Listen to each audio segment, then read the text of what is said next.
Lovers 90 herkese merhaba, ben Günay. Ben de Güneş. Biliyoruz hepiniz bizden Odyssey incelemesi bekliyorsunuz ama galiba Odyssey'in incelemesi İtika'ya yolculuk kadar uzun sürecek çünkü bir türlü bilet bulamıyoruz. Yani biz de bu yüzden araya ilginizi çekebilecek bizim de yakın zamanda izlediğimiz filmleri eklemeye karar verdik ve bunlardan bir tanesi de Masters of the Universe'ün 2026 çekimi. Aslında biz bu filmi izlemeden önce Masters of the Universe'ın 1980 versiyonuna bir başlayalım dedik.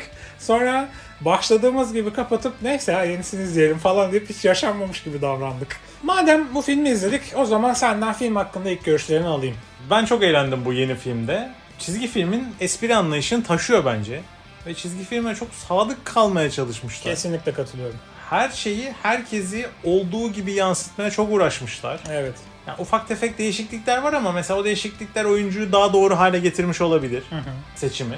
O yüzden ben hoşuma gitti. Beğendim yani. Bu kadar beğeneceğimi düşünerek izlememiştim. Yani bir shit show izleyeceğimi düşünüyordum açıkçası. Ya evet ben de bayağı net bir shit show izleyeceğiz herhalde falan dedim ama Yani çünkü çok gömdüler. evet yani ve izlediğim şeyden ben acayip keyif aldım. Evet. Çok keyifliydi. Yani He-Man benim çocukluğumun en sevdiğim çizgi filmidir. Yani He-Man kılıcım vardı plastikten.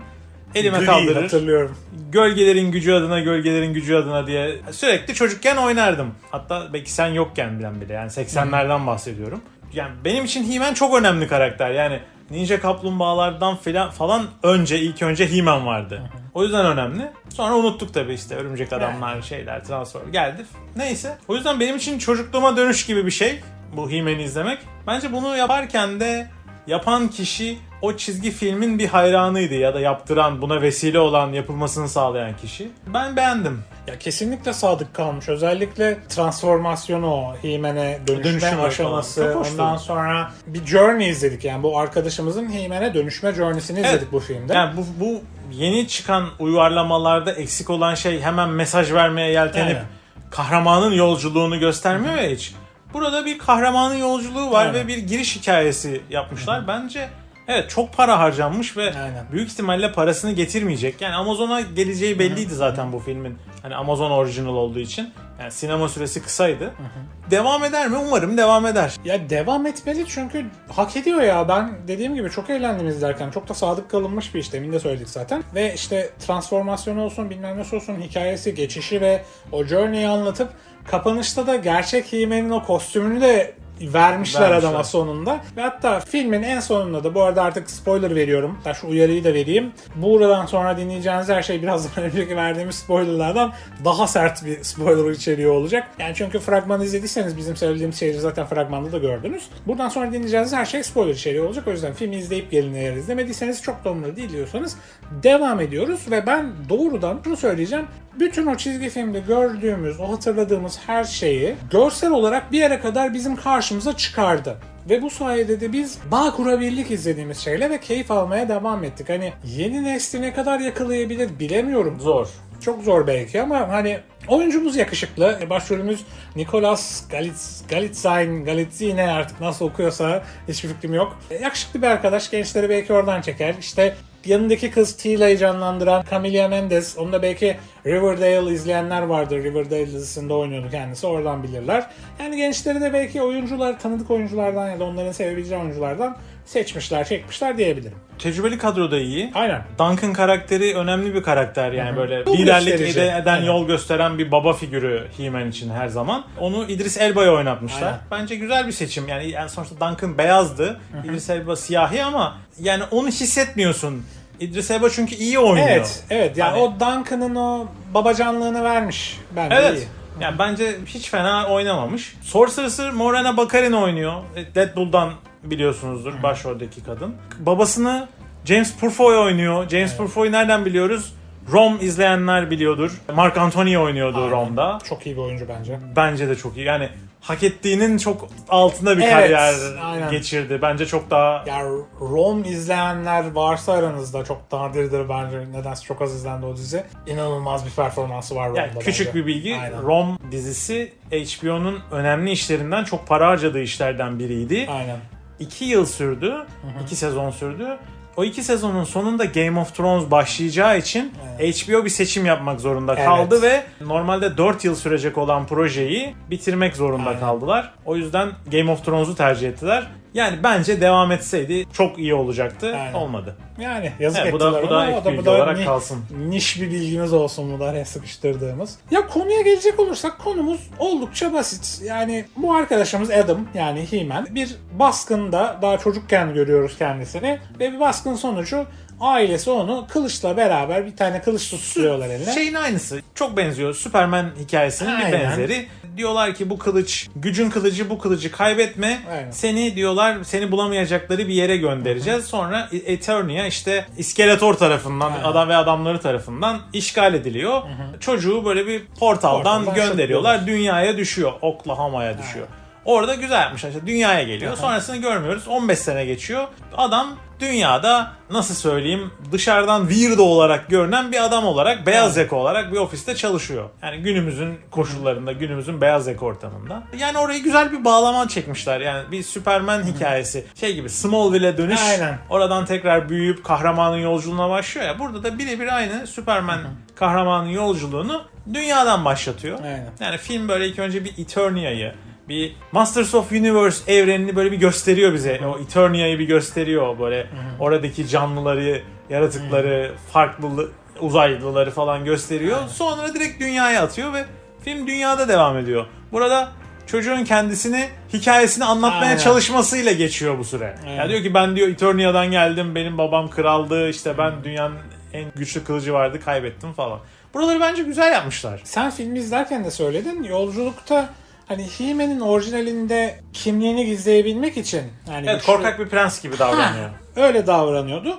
Burada işte o korkak prense davranma hikayesini oraya bağlamışlar. Sen an demiştin hatta da. İstersen detaylandır Evet, orayı. bence o güzel bir yaklaşım. Hani dünyaya bağlamak istemişler bir yerde. Dünyaya geliyorlar. Burada da o beyaz yaka ortamında, nasıl söyleyeyim artık, woke ortamda, Evet. herkesin birbirine fazla saygı duyduğu, işte konuşarak her şeyin çözülebileceği inanılan günümüz dünyasının beyaz yaka ortamında biraz pısırık, biraz içine kapanık, biraz böyle weirdo bir tipe dönüşüyor. Bu da çizgi filmdeki o kendini gizlemeye, kamufle etmeye çalıştığı karakterin nasıl oluştuğuna ufak bir kendi açılarından gönderme olmuş. Güzel bağlamışlar orayı. Korkan, tırsan bir çocuk gibi, 25 yaşında bir genç adam gibi görüyoruz. Çok güzeldi. O ilk defa işte onu gelip kurtarmaya geliyor kız. Tila. Orada üzerinde pembe bir gömlek, içinde beyaz bir fanila, mavi lacivert bir ve pantolon. mavi lacivert bir pantolon. Bu yani He-Man'in klasik günlük kıyafeti aslında. Bununla birlikte Eternia'ya götürüyor onu. Çok hoştu. Yani renklere dahil detaylarına çok dikkat etmişler. Yani Evet, kıyafet renkleri uyuyor her şey. demişler ya evet tamam yeni güncel bir hikaye anlatacağız ama geçmişi yok ediyoruz dememişler. Yani geçmişi de alıp günümüzde harmanlamayı gerçekten başarmışlar bence. Bence başarmışlar. Bence olmuş yani. Bir de sonuçta bir absürt bir komedi hali var. Evet. Yani- He-Man'in orijinali de öyle ama. Absürt Evet. komedi abi. İskeletor da zaten günümüz mimlerindeki Evet. hali falan şu anki kullanımı. Remember. Evet, yani şu an öyle kullanıyorlar. Oradaki sarkastik havayı da bence güzel vermiş. Aynen ya. Filmin içinde bu Bu arada zaten... lafını kestim. Jared Leto seslendiriyor İskeletor'u. Ya bu arada Jared Leto'ya çok haksızlık ediyorlar ya. Bence iyi oyuncu ya. Ya bence buradaki Burada çok iyi seslendirmesi bence. ve oyunculuğu güzel. Ben Çok beğendim. iyi yani. Çok Tam iyiydi. bir iskeletor olmayı başarmış ve o sarkastik böyle hafif böyle kendisiyle de dalga geçen, etraftaki herkesle dalga geçen şeye nasıl böyle Crescendo'yu vurdum ya. Burada bitireceğiz işte. Alkışlasanız olan diyor. Çok iyi ya orası. Yani gerçekten çok güzel, çok güldüren sahneler var yani. Evet arka planda da bir dram da var. Böyle kaotik ve karanlık bir evren de var ama o karanlık dark humor'ı gerçekten o karanlık Masters of the Universe evreninde çizgi filmde olduğu gibi hissedebiliyorsun. Sonuçta bu çocuklara hitap eden bir yapımdı. Bu da yetişkinleri o geçmişte çocukken izlemişlere hitap etmek istiyor ama o ruhu da kaybetmek istemiyor. Evet zaten çok Yakalamayı başarmışlar. Çok Yani güzel. Ben çok sevdim. yaş kaç olduğunu bilmiyorum ama çok yüksek değildir bunun Sanmıyorum. Yani yaş sınırı şey yok. bu filmin. Ya kanman yok. Evet, Tamam. Karakterler düşüyor. Hafif bir şey var. Aynen. Ölümler var vesaire ama böyle her şey çok cheesy. Evet yani çocukların izleyebileceği Evet. seviyede çekilmiş. Ya o bakımdan da güzel. Ben Evet. dediğim gibi hani beni geçmişe götürdü mü götürdü. Evet. Hani sonuçta o He-Man oluş hikayesini izliyoruz. Kahramanın Evet. varoluş hikayesini izliyoruz. İskeletor Eternia'ya hakim Evet. oluyor. Kahraman geri dönüyor ve savaşarak aslında Aynen. ülkesini geri kurtarmaya çalışıyor. Evet, He-Man'imiz henüz güçlü değil. Filmin sonunda da henüz tam potansiyelinde değil. Evet, filmin son anında Aynen. onu edinecek. En sonunda böyle o potansiyeli, o ne kadar güçlü olduğunu gösterebiliyor ama hala peak point'te değil mesela. Evet, çünkü yeni başladı He-Man olması gereken kişi olmaya. Ve bence iyi de bir kapanış yapmışlar. Bir sürü after credit var bu arada. Evet, Bitmiyor. 3 after credit var. Aynen. Ya bak ne kadar saygı göstermişler. Aynen. Orko çıktı. Evet. Yani He-Man nerede? Yani bunu da sonradan hatırladım. Gördüm, dedim ben bunu nereden hatırlıyorum? Her Sonradan bölümün hatırladım. sonunda. Her bölümün sonunda ya Orko, Aynen. ya Teela ya da He-Man çıkarlardı. O zamanki 80'lerin çizgi filmlerinde çocuklara bir mesaj vermesi Evet. gerekiyor çizgi filmin ve bölümle ilgili herkese bir şey anlatırlardı. Orko da böyle nasıl anlatayım? Martian karakteri var ya Aynen, çok aynen. ona benzeyen bir karakter. Looney Tunes'un. Aynen, Looney Tunes'un Marslı karakterine benzeyen bir karakter. Onu bile koymuş. O da çıktı sonunda çocuklar için ders niteliğinde bir şeyler söyledi. Ya bölümün sonunda işte o bölümde diyelim işte arkadaşlığın önemi. İşte bu bölümde şunu anlayacaksınız, arkadaşlığın önemi. Bir sonraki bölüme kadar görüşmek üzere falan. Aynen. O çıkardı. Evet. İşte arada bir He-Man yapardı onu. Aynen. Arada bir Teela yapardı. İskeletor'un da vardı, ben hatırlıyorum. Onu bile yapmışlar yani. Evet. Onu bile düşünmüşler. Çok iyiydi. Bence de harika. Daha sonra da bu filmi, bu yapımı ileriki filmlere devam Evet, 2 tane ettirmeyi daha. çok istemişler ve düşünmüşler ve güvenmişler. 2 tane daha after credit'imiz var. Birinde İskeletor'un aslında ölmediğini görüyoruz. ki zaten biliyoruz ölmeyeceğini. Biliyoruz. Yani İskeletor tekrar geri dönecek. Aynen. Evil Lyn, Aha. Alison Brie oynuyor. Mesela bak şey de yapmışlar. Evil Lyn, He-Man'e hep böyle aşık gibidir. Aynen, hep kesik atıyor ya. Bu filmde de öyle yapmışlar. Hani hep sürekli kesiyor falan. Yani. O gorgeous muscles falan. Hani her şeyi Ya düşünülmüş. inanılmaz detaylı düşünmüşler ve çekinmemişler yani bunu yaparken. Ya şey birebir aynıydı. Titrek Atılgan'a dönüştükten sonra Evet, kaskı değil mi? birebir aynı. Kıyafet birebir aynı. Aynen. Çok iyi yapmışlar. Kıyafet ve kasklı titreğin şeyi de filmin sonunda oluyor. Çünkü Evet, bir He-Man kere oluyor. oluyor. Aynen, bir kere görüyoruz O da şey ama diyor zaten filmin içinde. Şimdi koşuyorum ama bir Evet. sonrakinde kesin giyeceğim diyor. Aynen, zırh Onun giyeceğim göndermesini diyordu. yapıyor. Aynen. Zırhı da giyiyor. 6 ay sonraya gidiyoruz Aha. olaydan. Ne dedik? Aynen. Evil Lyn şeyi alıyor. İskeletor'un Aynen. kafatasını alıyor. Tamam diyor. Ondan sonra kahkahasını duyuyoruz Aynen. İskeletor'un. Öyle bir bitiyor. Sonra Universe'ı genişletiyoruz. aynen. She-Ra. She-Ra da evet, She-Ra da gelecek diyorlar yani. Evet yani o da zaten kız kardeşi. Şey diyor, önce kızın ismini söylüyorlar. O da şey diyor, hayır artık bu isimde değilim diyor. Çünkü She-Ra'sın sen. Aynen. He-Man'in kız kardeşi She-Ra da başka bir yerde. O da dönecek bir sonraki film olursa büyük ihtimalle. Aynen. O da nedir? Bunlar da böyle farklı bir çizgi film olarak vardı She-Ra ya da şey olarak bazı farklı bölümler olarak vardı. Crossover atıyorlardı birbirlerine. vardı. Aha. Hani o da ayrı bir karakterdi. Yani diyor ki ben diyor evreni genişleteceğim de. Evet, yani komple ya müthiş invest olmuşlar bu işe. She-Ra kim derseniz, hiç bilmeyenler için söyleyeyim, He-Man'in ikiz kız kardeşi.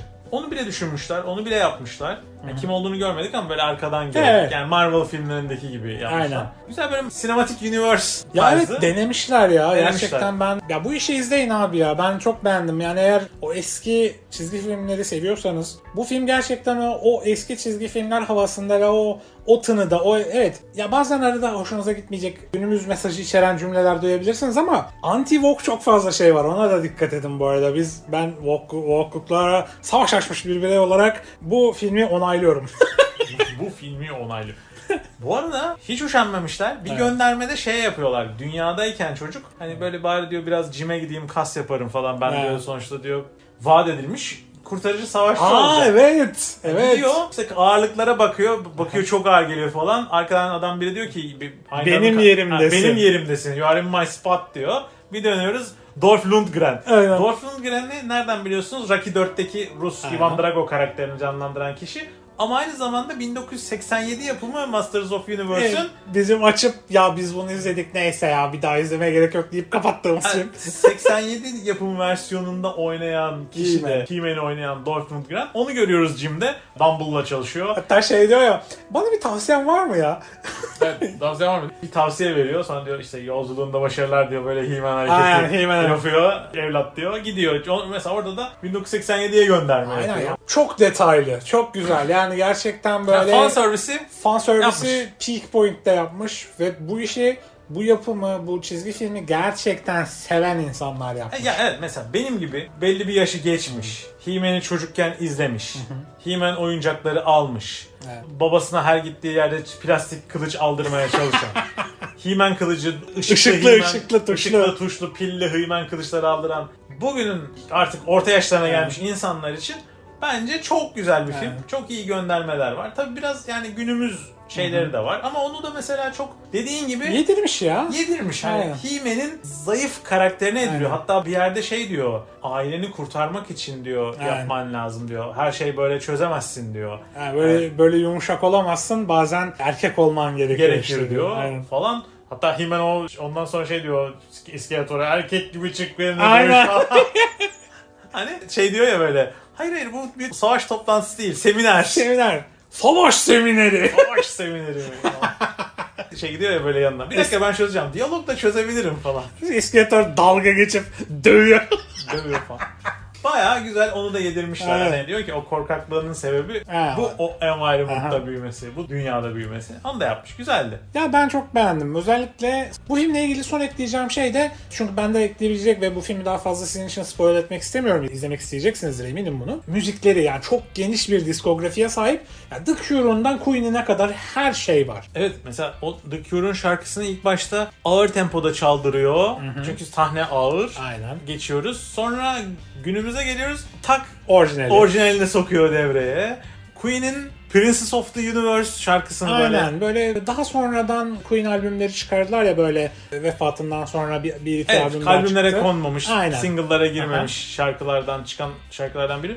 Bence güzeldi. Oturmuş yani. Bence Güzel de. oturduğu için. Ya zaten beğendik bence. hikayenin şarkısı gibi sanki Aynen. böyle. Biz diyor kral olmak Ha. için gelen prenslerdik falan. Onu da çok güzel yedirmiş. Hatta bir yerde de 80'ler müziği tarzında bir böyle scream vokalli, glam metalimsi Çatır çatır gitar sololu bir şarkı şarkı değil mi? geliyor. Neydi? The Darkness'ın bu film için özel olarak yaptığı Masters of the Aa, Universe şarkısı. Bayağı iyi. Ya ben metal müzik dinleyen birisiyim. İlk defa bu grubu duydum. İlk defa bu filmle beraber keşfettim ve tam 80'ler grubu ya. Evet. Yeni bir grupmuş bu bir de yani. Böyle Bayağı iyi. 10 yıllık falan bir grup galiba. Scorpion falan dinliyorsanız Ah, hoşunuza Aynen. gider. Aynen, çok güzel bir grup, tavsiye ederim. Ben de yeni Deep başladım Purple, dinlemeye. Scorpion. Hani onları dinliyorsanız Az önce başladım dinlemeye. hoşunuza gidecek şu bir grup bence de. Bu da Aynen. bir son tavsiye olsun. Böylece de Böylece de bizi buraya kadar dinleyenlere çok teşekkür ediyoruz ve bir sonraki incelemede bizimle buluşmak isteyenleri yorumlarda hangi filmin incelememizi istiyorsanız hangi yazmanızı- film olduğu belli ama bilet bulamıyoruz o yüzden. bulursak Bulursak belli. bulursak belli de, yani o ana kadar diyelim, siz araya bir şeyler sıkıştıralım isterseniz yorumlarda buluşalım. Filmi izlediyseniz, filmle ilgili fikriniz varsa yorumlarda yine bizimle beraber sohbete hepinizi bekliyoruz. Kendinize iyi bakın. Hoşça kalın. Hoşçakalın.